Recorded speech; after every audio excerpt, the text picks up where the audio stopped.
The answer to what the way forward might be with disinformation is quite hard, only because there is no one-size-fits-all solution.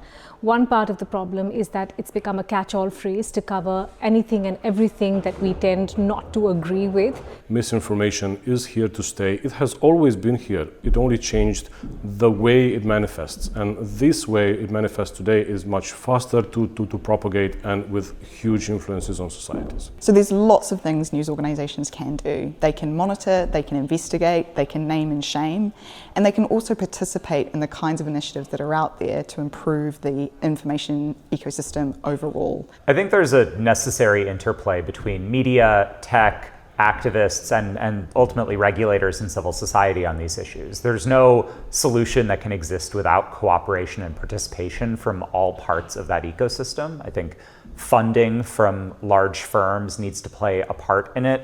Journalists covering these issues need to play a part in it. And ultimately, to the extent that these conversations need to be facilitated by civil society and academia so we understand what is the most effective interventions, I think that's critical as well. Well, the first thing I would say is that online tech companies are regulated.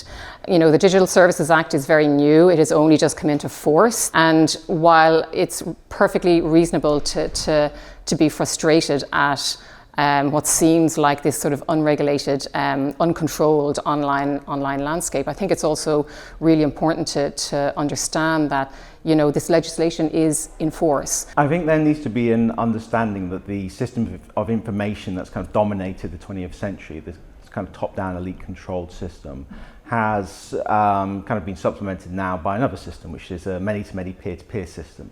And that really changes the fundamentals of what we've based our democratic systems around.